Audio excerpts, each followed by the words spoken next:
The morning Alberta Hart walked onto the Double Cross Ranch with her sleeves already rolled to the elbow and a branding iron request on her lips. Every hand within 50 yards stopped what he was doing and stared like she had just ridden in on a comet. It was the spring of 1882, deep in the hill country of Texas, where the cedar-choked ridges broke apart into wide limestone valleys, and the rivers ran green and cold even when the air above them shimmered with heat.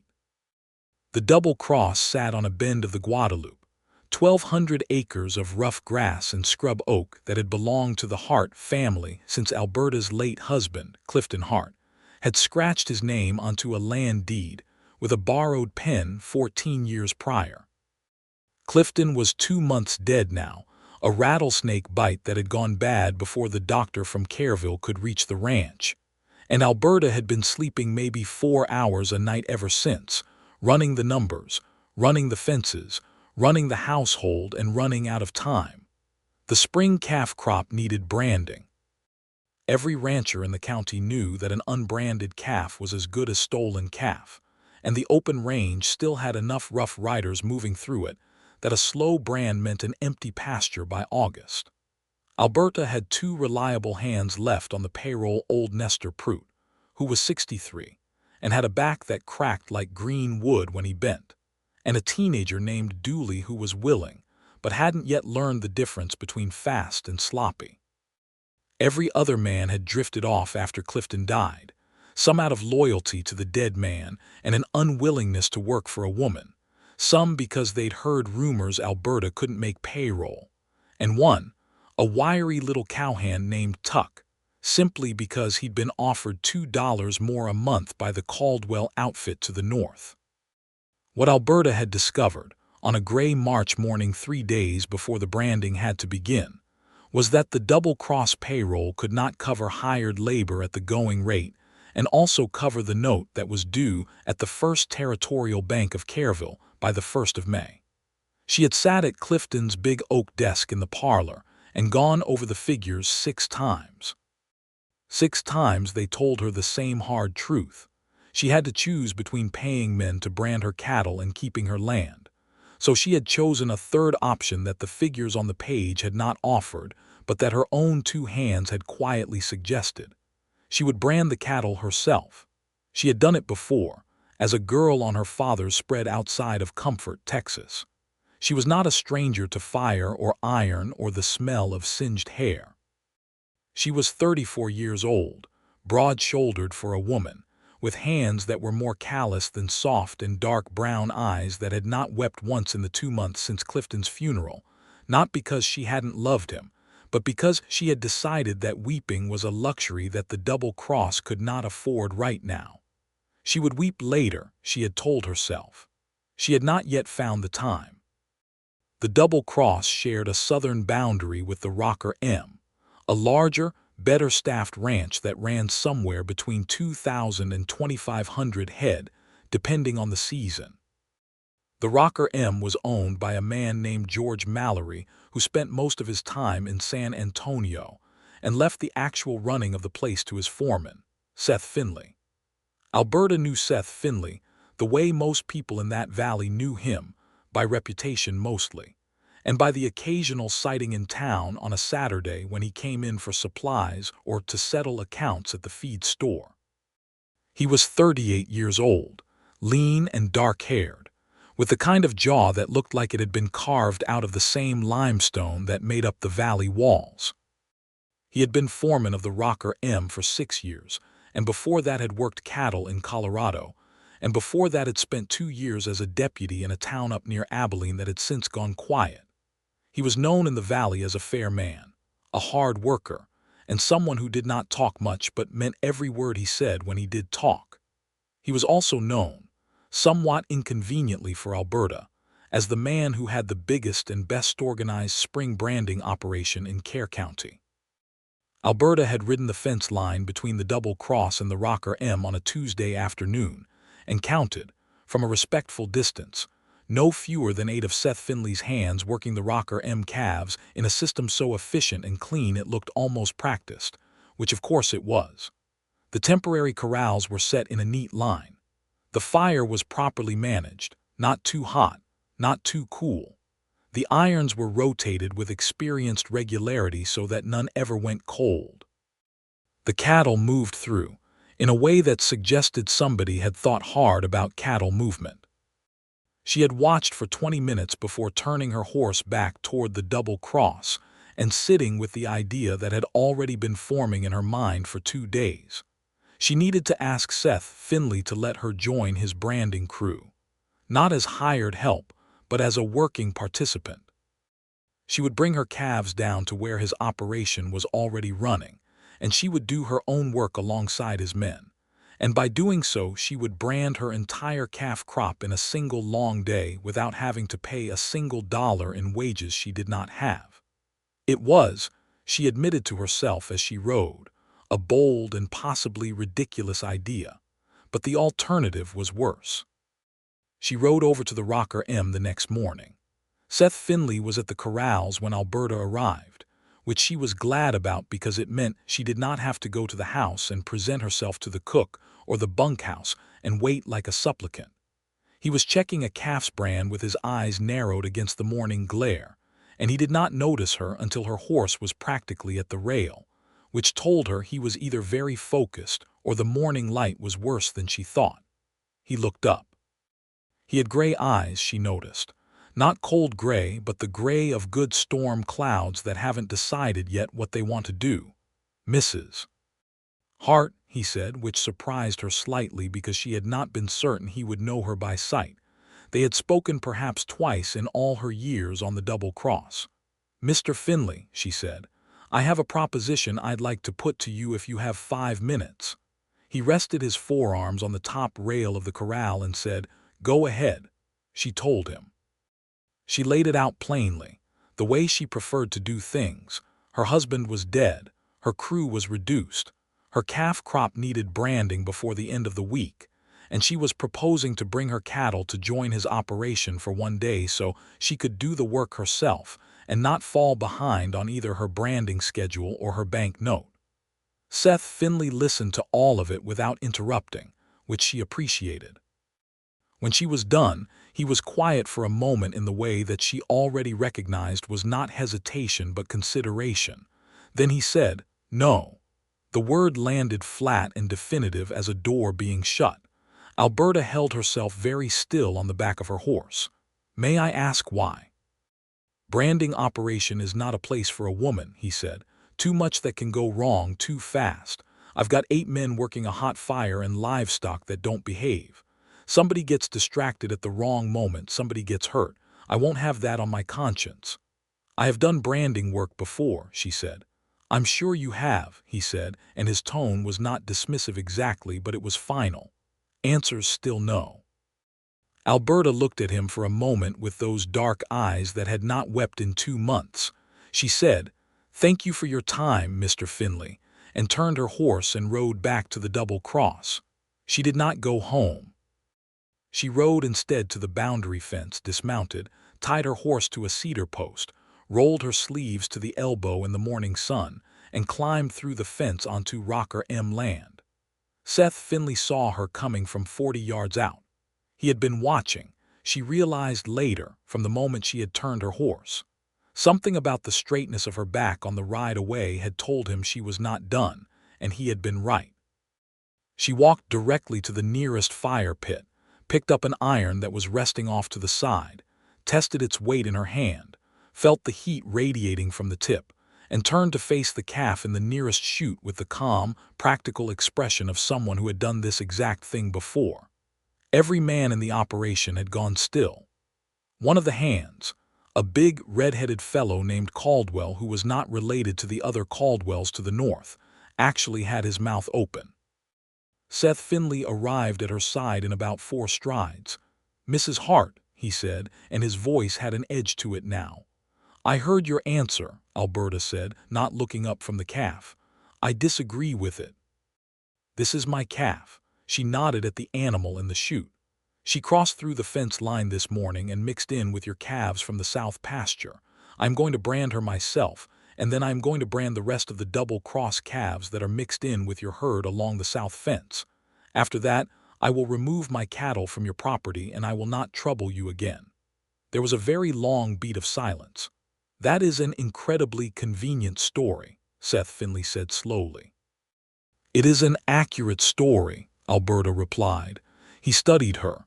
She kept her eyes on the calf and her grip on the iron steady. The truth, which both of them understood perfectly well, was that there probably were a handful of double-cross calves mixed in along that south fence, because there always were this time of year. The fence between the two properties had a weak section near the creek that both ranch operations had been meaning to repair for 2 springs running. Alberta was not lying. She was just being selective about which truth she was emphasizing. Seth Finley stood there another moment. Then he made a sound low in his chest that was not quite a laugh but was not quite not a laugh either. "Caldwell," he said to the red-headed hand without looking at him, "get a second iron ready. Help the lady work her calves." Caldwell closed his mouth. "Yes, sir." Alberta branded her first calf with clean, efficient work that drew no comment from anyone but clearly drew notice. Seth Finley stood back and watched for the first 3 animals, and whatever he saw in those first 3 animals must have satisfied the practical part of him that was worried about fire and livestock and accident, because he did not stay to supervise after that. He went back to the north end of the operation and left her to it. She worked until noon without stopping. The sun climbed and the fire stayed hot, and the smell of the morning gave way to the smell of dust and cattle and charred hair. And Alberta's arms ached and her face was flushed, and she lost track at some point of how many calves she had moved through. The Rocker M hands did not speak much to her, but they did not hinder her either, and by mid-morning they were working around her with the easy, unspoken coordination of people who have silently decided that someone is competent and can be trusted to do their part. At noon, one of the hands brought a water bucket around and a ladle, and he brought it to Alberta first without being asked, which she thought was decent of him. Seth Finley came back at noon. He stood at the edge of the working area and looked at the calves she had moved through, and then he looked at her, and something in his expression had shifted in a way that she could not immediately classify. "You need to eat," he said. "I need to finish," she said. "There are 40 more animals in that pen," he said. "They will still be there after you eat for 15 minutes. Come eat." He said it the same way he had said no earlier, not unkindly, but without space for argument.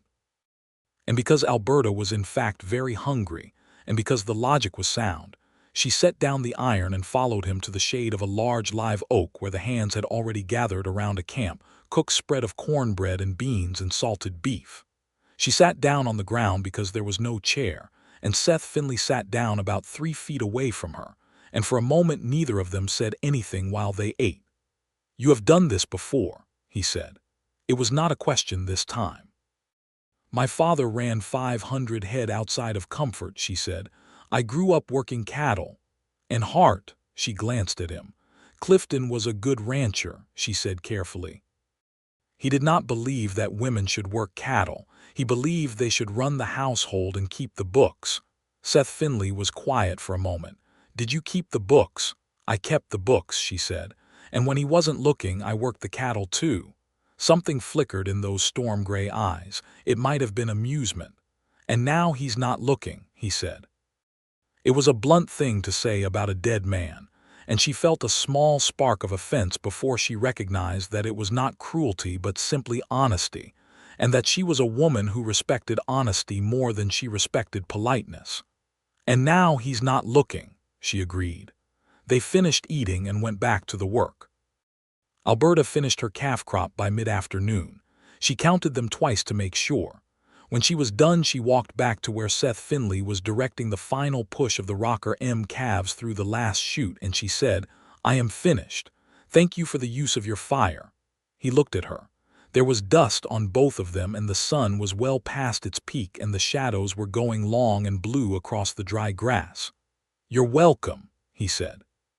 Then, after a pause that had something thoughtful in it, "How is the rest of the spring work going over there?" Alberta had not expected that question, and she took a moment with it. "It's going," she said. "That's not an answer." "It's the answer I have right now," she said. He looked at her a moment longer in that considering way of his. Then he nodded once and went back to his calves. She climbed through the fence, untied her horse, and rode home. That night she sat at Clifton's desk and looked at the numbers again. The branding was done. That was one crisis resolved. But the note at the bank was in 5 weeks, and the cattle wouldn't be ready to move to market until late summer. And the gap between those two dates was a problem she did not yet have an answer for.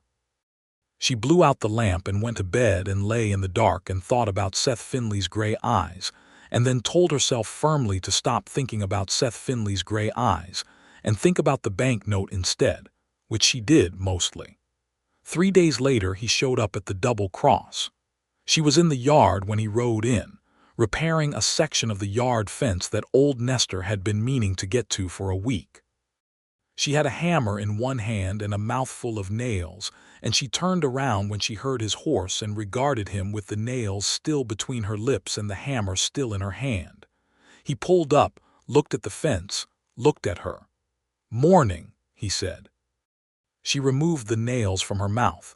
"Morning, what brings you out?" He swung down from his horse with the ease of a man who had been doing it for 20 years. He looped the reins over her gatepost without asking and walked over to where she was standing and held out his hand for the hammer.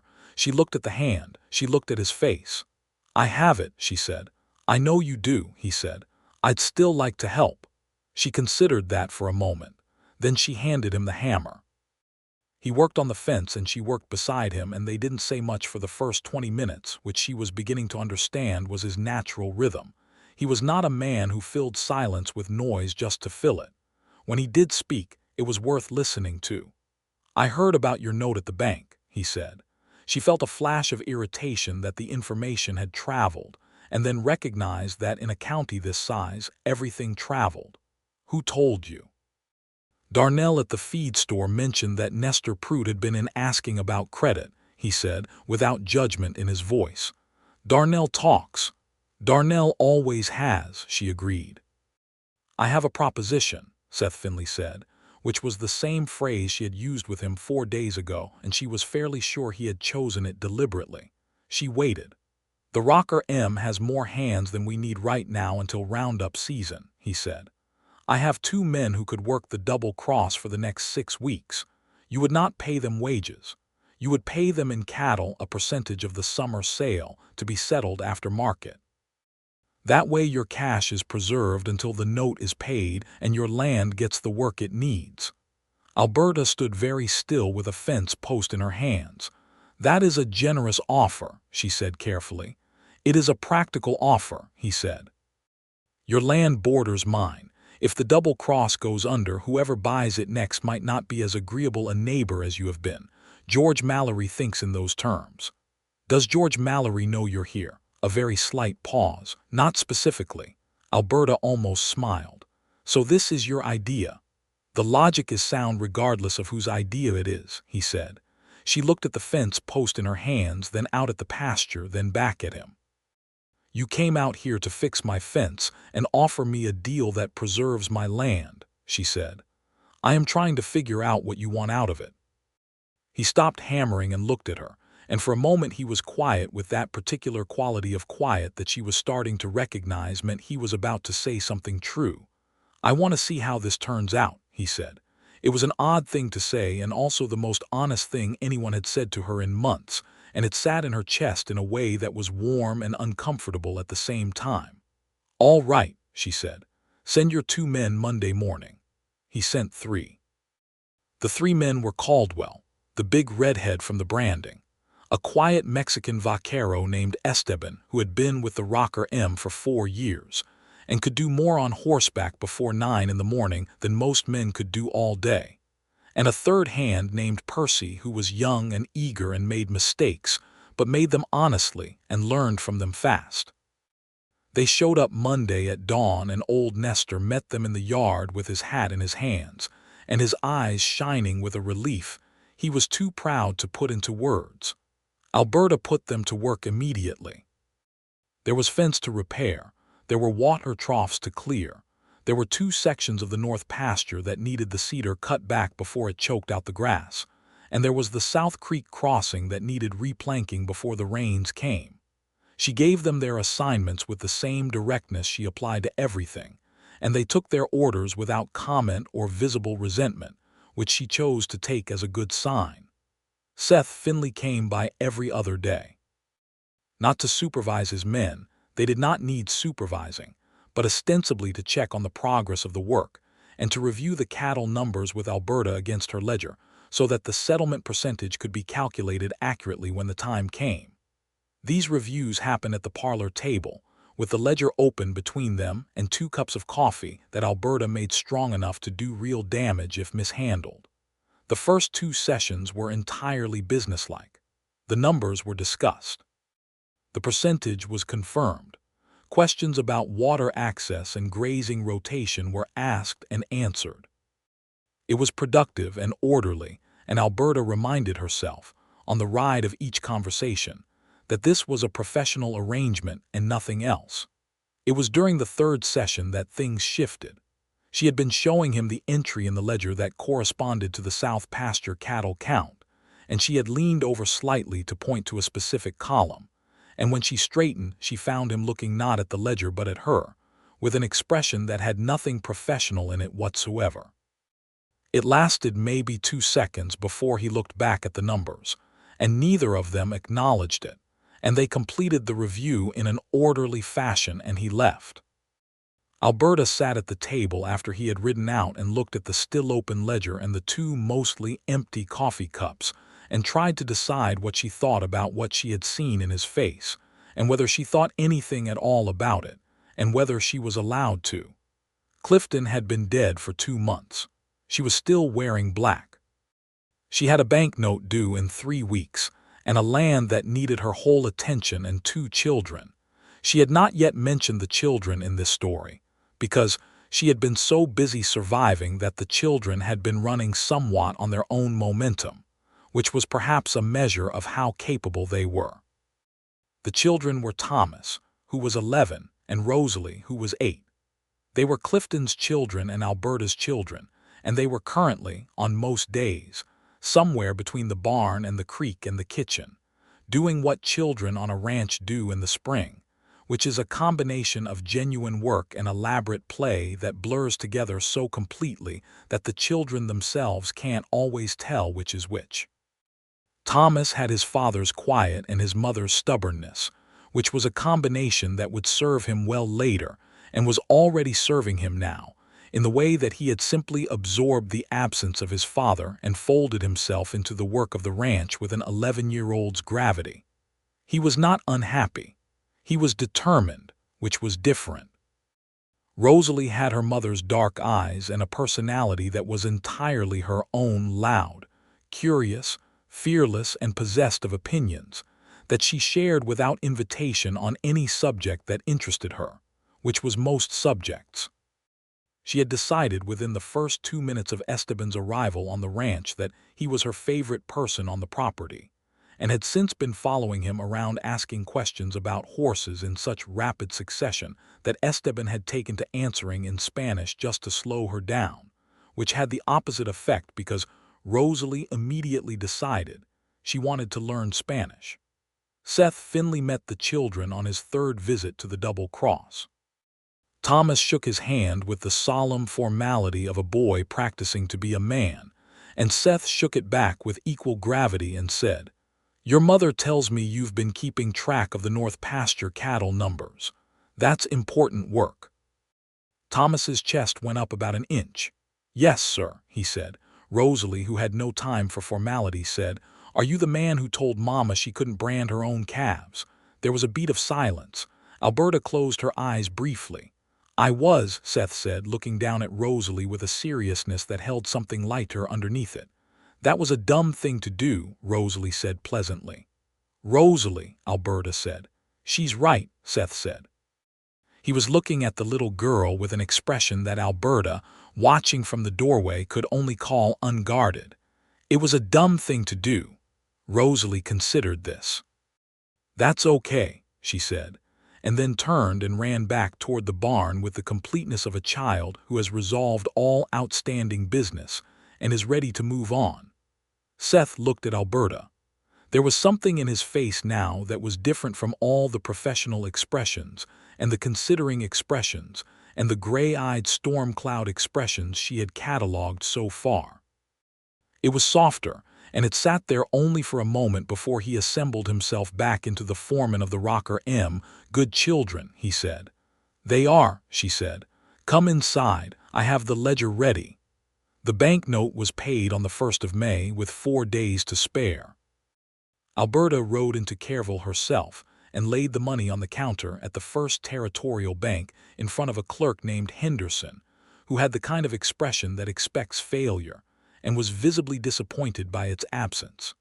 She signed the receipt with her own name, Alberta Hart, in letters large enough to read from across the room, and rode back to the Double Cross feeling something she had not felt since February. She felt like the ground under her was solid. She was halfway between Careville and the ranch when she passed Seth Finley going the other direction on the road. They both pulled up their horses. "Bank," he said. "Notes paid," she said. He looked at her for a moment in the afternoon light. The mesquite was blooming along the road, and the air smelled of cedar and warm dust, and somewhere in the distance, a mockingbird was working through its entire repertoire with enormous enthusiasm. "Congratulations," he said. It was a simple word, but the way he said it with something underneath it, something warm and genuine that was more than professional courtesy, made Alberta's heart do something unexpected that she immediately told it to stop. "Thank you," she said. She hesitated. "Seth," using his first name for the first time, and she felt it land between them like a stone dropped into still water. He was very still for a moment. "Alberta," he said, her own name back to her, and there was no ambiguity at all in the way he said it. They looked at each other on the road for another moment, the horses patient and the mockingbird going on with its business, and then by some unspoken mutual agreement, they both nudged their horses and went their separate ways, and Alberta rode the rest of the way home with her heart doing the thing she had told it to stop doing and refusing entirely to stop. That evening, old Nestor found her on the porch after supper, where she had taken her coffee and her thoughts, and was attempting to sort out one from the other. He sat down in the other chair without being invited, which was the privilege of an old man who had known her since she was 22 and riding onto the Double Cross as a new bride. He had his own coffee and he drank from it and looked at the dark pasture for a while. "Finley's a good man," he said. Alberta looked at the pasture. "He is." "George Mallory doesn't deserve him," Nestor said. "George Mallory pays his wages." "George Mallory is in San Antonio eating oysters while Seth Finley runs 1,200 acres by himself," Nestor said, with the comfortable directness of someone who no longer had to pretend about anything. "Just saying." "What exactly are you saying, Nestor?" Nestor drank his coffee. "I'm saying Clifton's been gone 3 months and you've been alone for 20 years in ways that don't have anything to do with being a widow." She opened her mouth and then shut it, because the second half of that was true and she had not expected the old man to say it out loud. "I am not ready for anything," she said. "Nobody ever is," Nestor said, and got up and went inside. The summer work proceeded. Esteban and Percy and Caldwell turned the Double Cross around in ways that Alberta could see accumulating day by day. The fences were tight. The water supply was cleared and repaired. The cedar cutting had opened up the north pasture in a way that would make a real difference to the grass by July, and the cattle were healthy and moving toward the weight they'd need for the fall market. Dooley, Alberta's young hand, had been working alongside Esteban and was quietly becoming a much better cowhand than he'd been in February, and he knew it, which gave him a new solidity. Thomas had decided that Esteban was his model for the kind of man he wanted to be, which Alberta approved of, since Esteban was, in fact, excellent and spent most of his free time learning to rope with the skill and patience of the vaquero tradition that Esteban represented, a tradition that went back generations in Texas, and was, Alberta knew, often unjustly looked down on by Anglo ranchers who would have lost half their cattle knowledge without it. She had conversations about this with Seth during the ledger reviews, which had by May become something more than ledger reviews. They talked about cattle and fences and the summer grazing rotation, and then they talked about other things about the valley, about the history of the land grants, about the way the hill country had changed in the 20 years since the frontier had moved further west and the Comanche Wars had ended, and the land had been carved into ranches, and the ranches had started the long process of either succeeding or failing. Seth talked about the years in Colorado, briefly and without nostalgia, in a way that made her understand that they had not been happy years. He had come south because the climate agreed better with his lungs, which had taken some damage in a winter that he described only as a bad winter, and left her to fill in the rest. He talked about his years as a deputy in the way that people talk about a chapter they are glad to have closed. He had seen more ugliness than was good for any person to see, and he had come to cattle work as a kind of deliberate choice of order over chaos. She told him about her father's ranch outside Comfort, about the way she had grown up understanding land not as something you owned, but something you were responsible for, which was a different thing.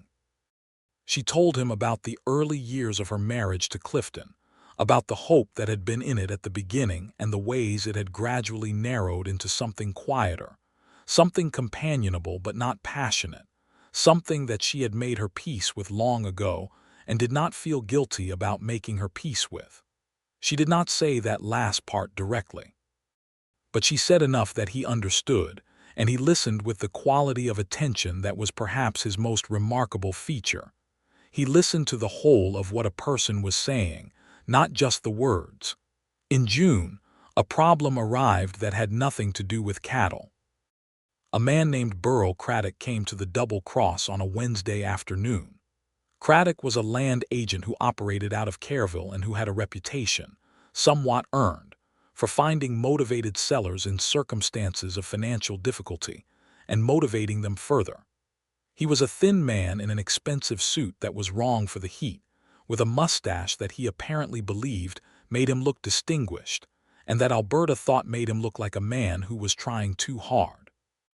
He sat in the parlor where she usually sat with Seth and the ledger, and he laid out a very polite offer to purchase the Double Cross at a price that was, as she quickly calculated, about 70 cents on the dollar for what the land was actually worth. She looked at him across the table and said, "The Double Cross is not for sale."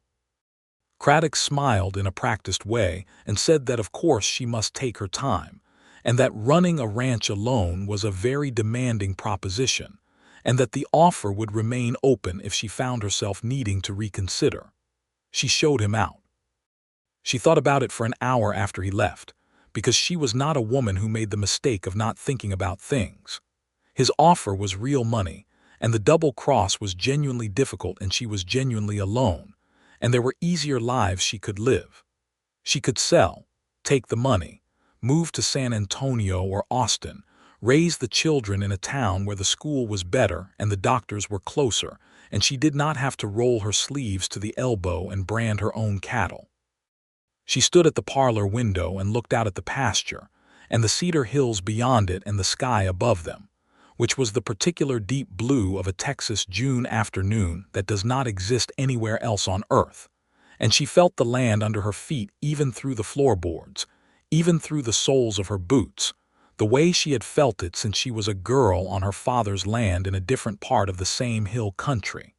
She was not selling. She went back to the desk and opened the ledger and got back to work. She told Seth about Craddock on his next visit. She was not sure why she told him. It was her business and her land and her decision, all of which she had already made, but she found that she had told him before she finished thinking about whether to. His expression went through several things quickly. She caught them all: concern, anger that was controlled before it could become visible, and something protective that arrived in his eyes and stayed there even after everything else had settled. "He'll come back," Seth said. "I know. When he does, you let me know." She looked at him. "I can handle a land agent." "I have no doubt," he said, and she believed that he meant it without reservation. "But you should not have to handle him alone. Letting someone know isn't the same as needing someone to fight your battles. That distinction mattered to her, and the fact that he understood it mattered more. Craddock did come back, 3 weeks later, with a revised offer that was slightly higher and a tone that was slightly less polite, as if the first rejection had worn through his professional courtesy. This time Seth happened to be at the Double Cross when Craddock arrived, which was either coincidence or not coincidence, and Alberta had decided not to examine it too closely. Seth did not intervene.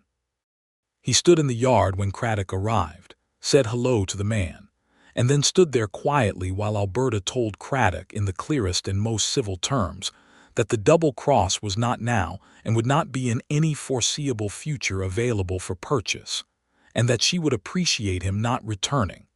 Craddock looked at Seth, and whatever he saw there, combined with whatever he heard in Alberta's voice, was apparently sufficient. He tipped his hat, got back in his wagon, and drove away and did not come back again. After he was gone, Alberta looked at Seth. "Thank you," she said. "I didn't do anything," he said. "You were here," she said. Which was different from doing something, and they both knew it. He looked at her for a long moment in the summer morning sun.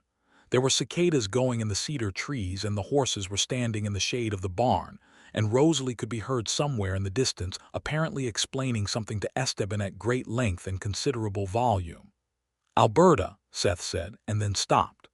"Seth," she said, which was her way of telling him he could say whatever he was working up to saying. He took a breath. "I would like to keep coming here after the work arrangement is concluded," he said. "Not for the cattle numbers, to see you." The directness of it, the plainness of it, hit her somewhere in the chest that was already tender from other things. "I am still in mourning," she said. "I know," he said. "I am not asking for anything you can't give." "I don't know what I can give," she said honestly. "I am still figuring out who I am without Clifton, and Clifton and we were not what I would have wished we were, and that makes it more complicated, not less." "I understand complicated," he said. She believed him. "Come for Sunday dinner," she said. "The children already like you. We will see." He came for Sunday dinner. He came the Sunday after that and the Sunday after that. July arrived and the hill country baked and the cattle moved to the creek bottoms in the afternoon heat, and the days were long and golden and hard. The work arrangement concluded in mid-July, when the accounting was done and the cattle percentage was agreed upon, and Esteban and Percy and Caldwell returned to the Rocker M full-time.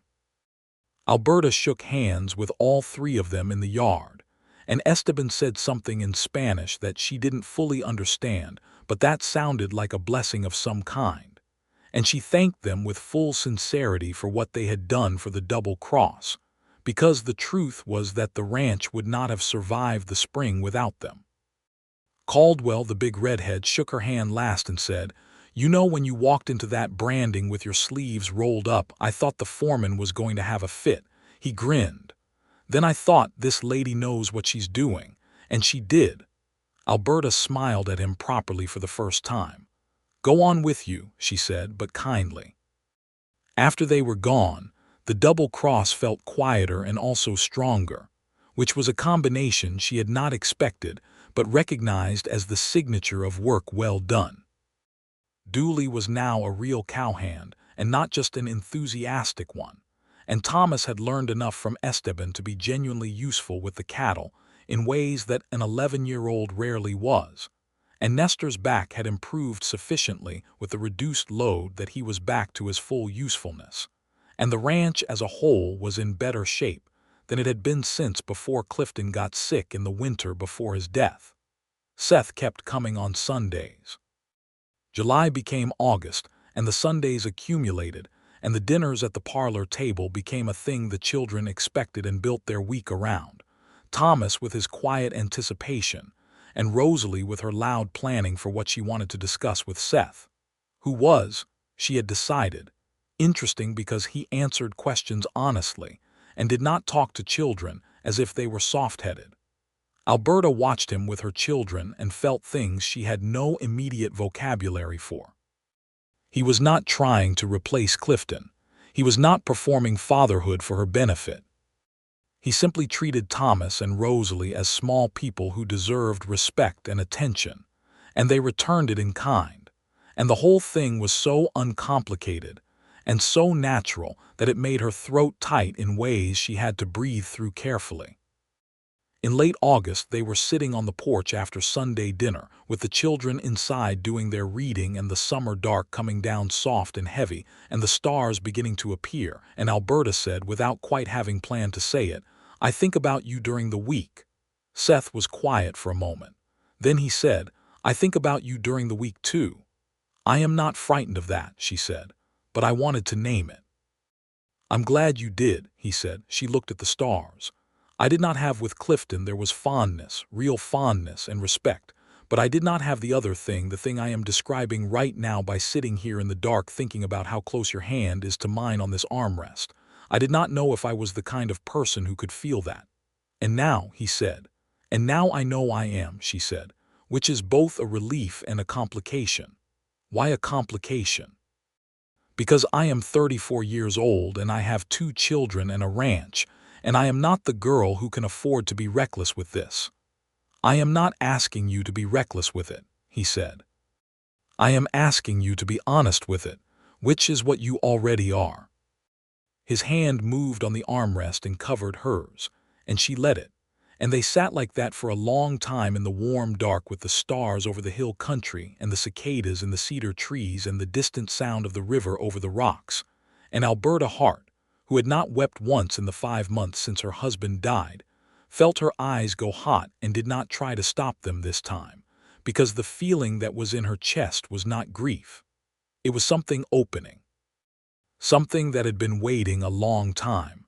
She didn't weep, but she came close and she didn't try to stop it, and that felt like its own kind of arrival. He held her hand and didn't say anything, which was exactly right.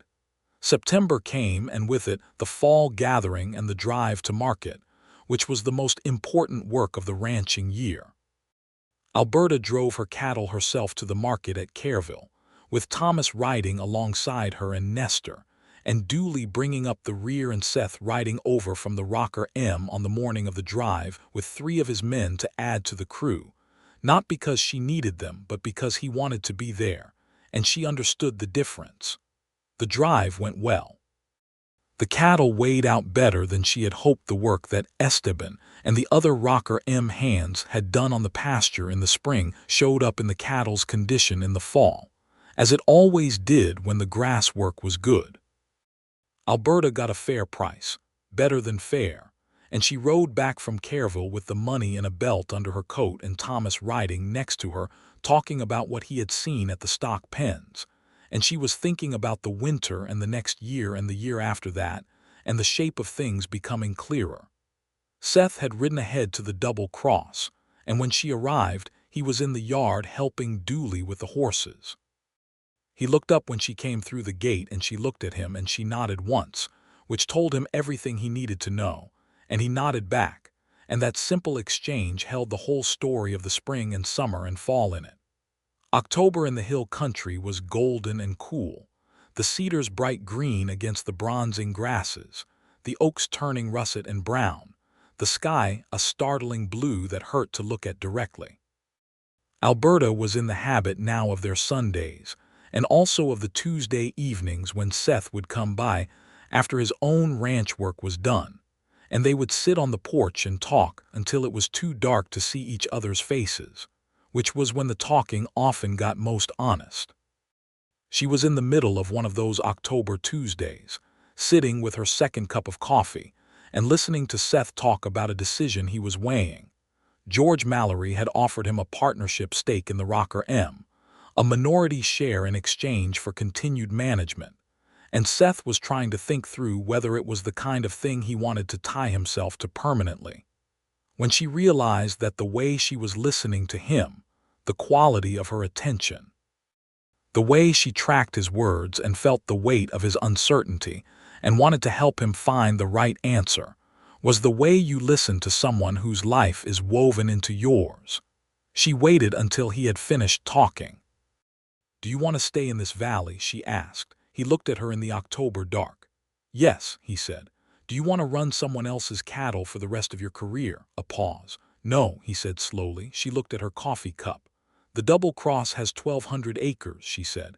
It is solid now with good grass and good water and a sound note. It needs management and it needs capital for the herd to grow, and I have one and not the other. The silence went very still. Alberta, he said carefully. I am not being businesslike, she said, and she looked up at him and met his eyes. I am telling you that I love you, Seth Finley. I am telling you that plainly because I am a plain person, and because I have wasted enough of my life not having this thing, and I do not intend to be coy about it now that I have it. She took a breath. I am also telling you that I have 2 children and a ranch, and if you come into this, you come into all of it. And if that is not what you want, then I need to know now, because I am 34 years old and I do not have the patience for slow arrival. He was very still for a long moment. The October air moved softly through the cedar trees, and the stars were out, and somewhere in the pasture the horses were quiet. Then Seth Finley set down his coffee cup and reached over and took her face in both his hands, which were warm and rough and certain, and he said, I love you, Alberta Hart, and I have loved you since you walked into my branding operation with your sleeves rolled up and picked up a hot iron and looked at me like you dared me to say something. She laughed, which surprised her, a real laugh, the kind that starts in the belly and comes out without permission. You said no, she reminded him. And you did it anyway, he said. I have been gone on you ever since. She kissed him, which was the first time, and it was exactly what she would have predicted if she had let herself predict it, which was warm and unhurried and complete.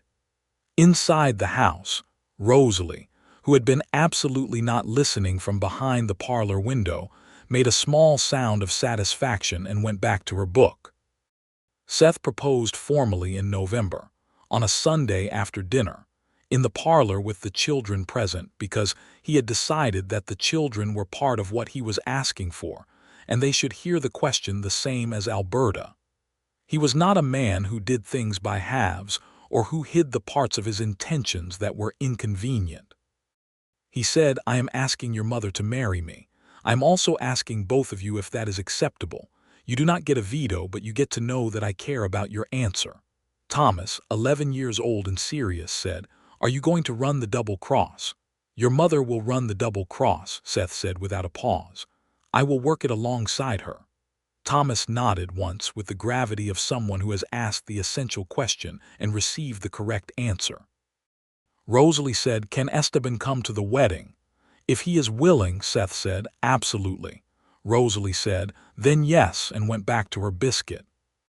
Alberta, who had been watching all of this from across the table, said, yes, and the word was small and complete and contained everything. The wedding was in December, which was not the traditional season for it, but Alberta was not a traditional woman, and Seth was not a traditional man, and December in the hill country was cool and clear, and the cedar was green, and the sky on a good day was the same impossible blue that it was in October. They were married by a preacher from Careville in the parlor of the Double Cross, with Nestor and Dooley and Esteban and Percy and Caldwell all present. And old Nestor cried quietly in the corner in a way that he was transparently pretending was not crying. And Rosalie stood beside her mother in a white dress she had helped make and held a bunch of dried winter wildflowers with extraordinary dignity for a person of 8 years old. Thomas stood beside Seth, which had been Thomas's idea, put forward with the same quiet purposefulness that characterized most of Thomas's ideas. The preacher said the words, and they said their words back, and Seth put a ring on Alberta's finger that had belonged to his mother, and that fit, as if it had been made for her hand, which she took as a sign of something, though she could not have said of what exactly. Afterward there was food and a fiddle player that Caldwell had apparently produced from somewhere, and dancing in the yard under a December sky full of cold, bright stars.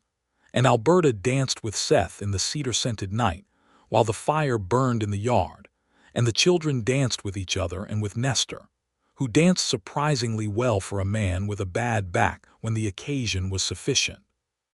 They spent their first night at the Double Cross, which was where they both belonged, and Seth moved his things from the Rocker M bunkhouse in the week after the wedding, and the house that had been too quiet since February became something else.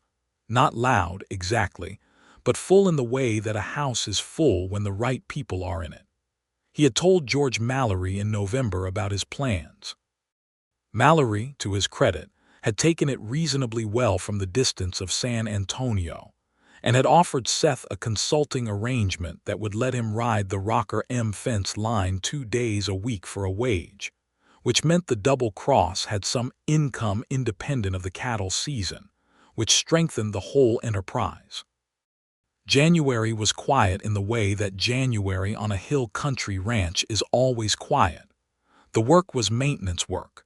The cold drove everything inward, and there was a quality of rest to it that the rest of the year did not permit.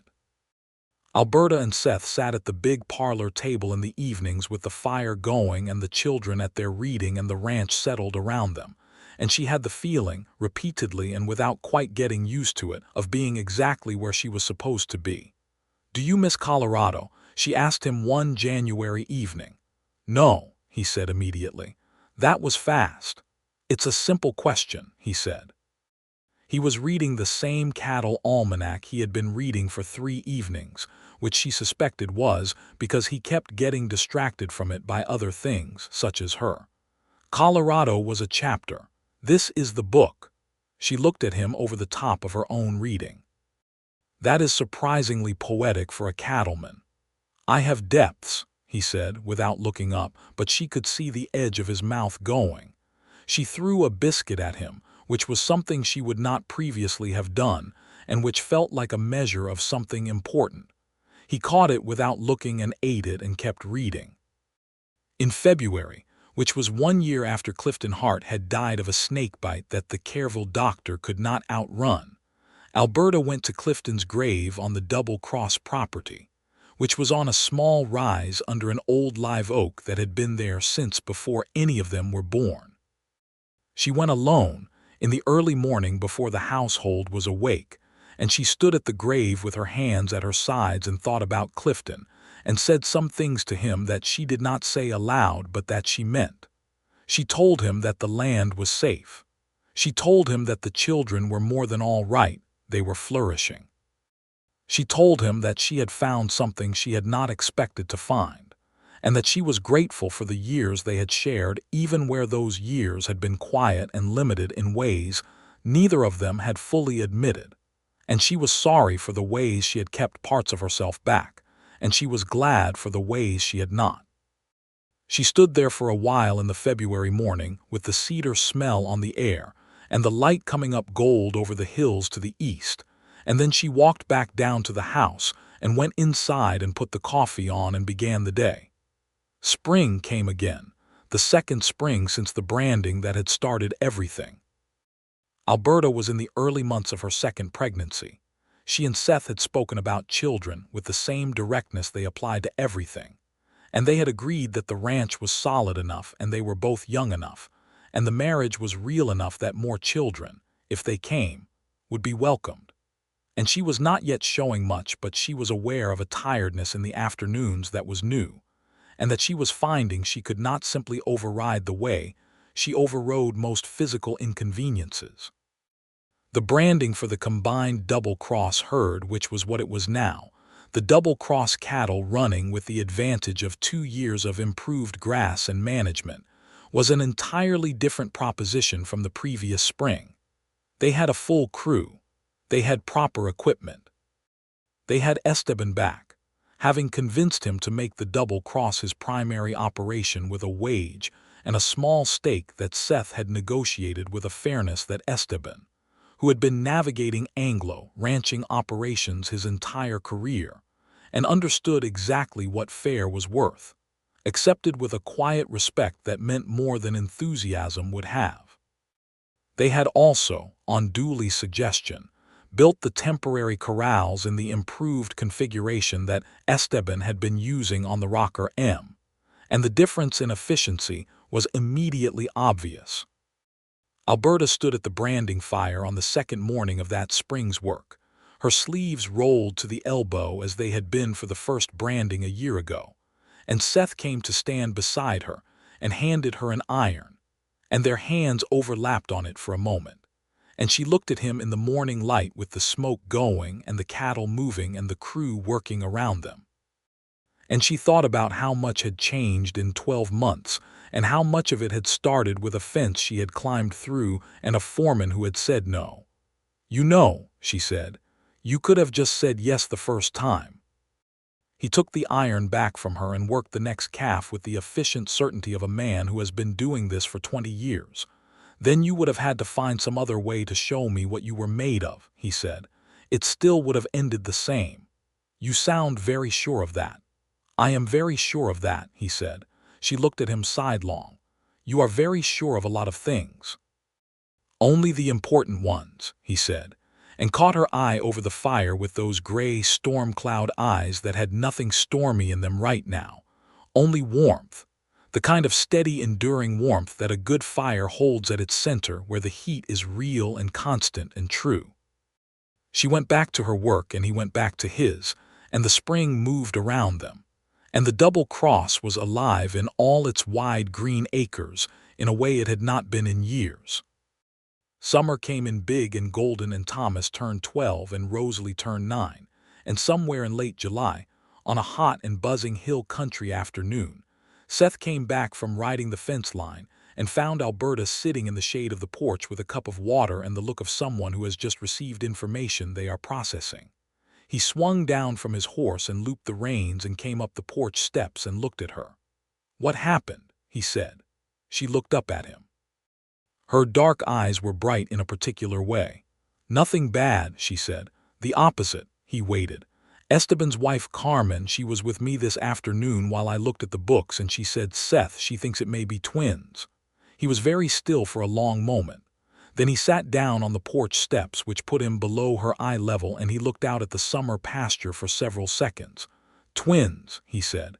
"It is not confirmed," she said. "We will need the doctor from Kerrville to say for certain." He turned and looked up at her. His expression was doing multiple things that she found deeply satisfying to watch, including a disbelief that was giving way to something that looked very much like the kind of happiness that is almost alarming in its size. "Lord," he said softly. "Yes," she agreed. He reached up and took her hand from the armrest and held it, and they sat like that in the July heat with the cicadas going and the cattle in the creek bottom and the yellow light on the hills, and neither of them said anything more because there wasn't more to say.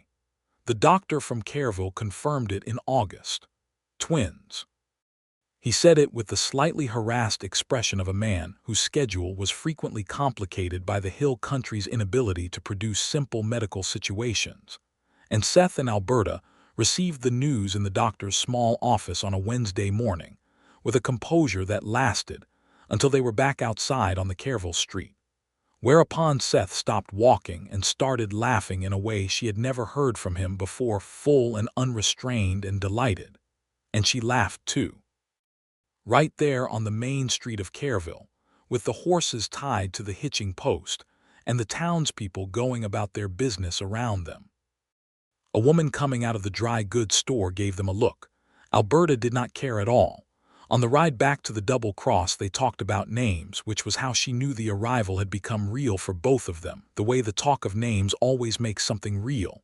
"If there are boys," Seth said, "I would like to use family names. My father was James, my grandfather was Henry." "James and Henry," she said, trying the sound of them. "Those are good names." "What if they are not both boys?" he said. "If one is a girl," Alberta said, "I would like to use my mother's name, Margaret." "James and Margaret," he said. "Henry and Margaret." He tried the combinations. "James and Henry." "We have time," she said. "Not that much time," he said, because it was September and the doctor had estimated January, and January in the hill country was not that far away. In September, Nestor Prout celebrated his 64th birthday with a dinner that Alberta cooked herself, his favorite, which was a beef stew she had been making for the hands since she first arrived on the double cross as a bride, a recipe from her mother that she had never written down because she knew it in her hands. Nestor ate 2 bowls and declared that working for the Double Cross was the best decision he had ever made in a career that had taken him through 6 ranches and 2 cattle trails and one brief and ill-considered attempt at running a hardware store in Austin. "What happened with the hardware store?" Rosalie asked. "I don't know a thing about hardware," Nestor said. Rosalie nodded, as if this was a perfectly complete explanation, which it was. In October, Thomas had his first solo ride on the outer fence circuit, a job that required 2 days and 1 night on the range, camping at the creek crossing, responsible for checking the full perimeter of the Double Cross's eastern boundary. Seth had been doing this ride monthly and had been bringing Thomas along since July, and the decision to let the boy go alone was Seth's suggestion, and Alberta's agreement, and Thomas's serious, luminous response when they told him. He came back on the second afternoon with a full report of the fence condition, 3 places noted for repair with the locations described accurately enough that Dooley could ride out and find them, and a quietness about him that was different from his usual quiet, older maybe. More settled. Seth met him in the yard and listened to the report and asked the kind of questions that told Thomas the report was being taken seriously. Then he said, "Good ride." Thomas said, "Yes, sir," and took his horse to the barn, and Alberta watched from the porch with her hands on her stomach where the twins were making themselves increasingly present, and she thought that this was one of the things she had not known she wanted but that had turned out to be essential. November on the Double Cross had a kind of fullness that the previous November had not had. The ranch was in good order going into winter. The cattle were healthy. The year had been good at market. The land was solid and improving, and the house had Seth in it, which changed the acoustic quality of everything. The way a house sounds different when it holds the right number of people. He and Alberta talked every night after the children were in bed. About the ranch, about the day, about whatever had been on their minds, and sometimes about nothing in particular, which was its own kind of conversation. The kind that only works when 2 people are comfortable enough with each other to let the silence be part of what's being said. She told him one November night about a thing she had thought about in that first February, in the weeks after Clifton died, when she had been looking at the figures and feeling the weight of the ranch on her shoulders alone. She had thought, briefly, and with a clarity that had frightened her, that the easiest thing would be to sell. To let someone else carry it, to take the money and go somewhere easier. "What stopped you?" Seth asked. "The land," she said, "and then the calves that needed branding." She paused, and then a foreman who told me no. He was quiet for a moment. "I am the least compelling part of that list," he said. "You are tied for first," she said. He reached across and touched her face with the back of his hand, which was something he did that she had come to love entirely. The particular gentleness of that gesture, the back of the hand, which had no utility and no purpose except tenderness. "Alberta," he said. "I know," she said. January arrived cold and clear, with frost on the cedar most mornings and the river running low and green between the frozen banks. Alberta gave birth to the twins on the 14th of January, 1884, which was also, she noted afterward with a quiet private amusement, exactly 23 months after she had climbed through Seth Finley's fence on a March morning and picked up a branding iron. The doctor from Careville was present this time, having been summoned 3 days before the arrival, so as not to repeat the experience of Clifton's death where the doctor had been too far away to matter. Carmen, Esteban's wife, assisted. Seth was in the house, which had not been the practice with Clifton. Clifton had waited in the yard for both previous births, and Alberta had asked Seth to stay, and he had stayed, and she had held his hand during the harder moments with a grip that he bore without comment. The first twin was a boy. She named him James Henry Finley, using both the names they had discussed, and Seth held him in the January afternoon light with an expression that she filed away in the part of her mind that held the things she never wanted to forget. The second twin was also a boy. A moment of recalibration, and then a quiet laugh between them, and she named the second twin William Seth Finley, and he was smaller than his brother and louder about it, which Rosalie, peering through the bedroom door the moment permission was given, declared made him the most interesting of the two. Thomas stood in the doorway with his hat in his hands and looked at his two new brothers with the gravity and wonder that he brought to most significant things, and said nothing for a long while, and then said, "There are a lot of us now." "There are," Alberta agreed. Seth, holding James Henry against his chest, looked at Thomas over the baby's head. "How does that feel?" he asked. Thomas thought about it with characteristic honesty. "Good," he said. "It feels good." Nestor, outside in the yard, fired his pistol into the air twice to announce the news to no one in particular, which woke up every horse in the barn and prompted Dooley to sprint from the bunkhouse thinking something was on fire, and Esteban stood in the yard and said something in Spanish that sounded like a prayer, which Carmen later confirmed it was. The double cross settled into the winter with 2 new lives in it, and the house, which had been quiet for so long and had been wrong for a while after that, was now exactly and thoroughly full. Spring came for the 3rd time since Alberta had walked to Seth Finley's branding operation, and she stood at the fence on the morning of the spring branding and watched her crew move through the work, which was her crew, full and capable and working the way a good crew works, with a kind of intelligent collective rhythm that you cannot manufacture and can only build over time. Esteban was there, and Dooley, and Thomas, who was 12 and tall and useful in ways that were no longer child-helpful but genuinely effective. Nestor was there, doing lighter work than he used to, but doing it with the satisfaction of a man who is exactly where he belongs. Seth was at the fire. He looked up when she came through the gate, the way he had been looking up when she came through gates for the past year and a half, that particular lift of the head that she knew was specifically for her, the same kind you cannot manufacture and can only build over time. She rolled up her sleeves. He grinned at her, which was something she had not seen on his face that first March morning, and that she now considered one of the most valuable things she owned. She picked up an iron and went to work beside him, and the fire crackled and the cattle moved, and the hill country morning came up gold and green and real around them, the cedar hills and the limestone sky and the river running cold and clear, and the double cross spread out in every direction from that fire as far as she could see, solid ground, solid grass, solid water, and her name on the deed and his name beside it.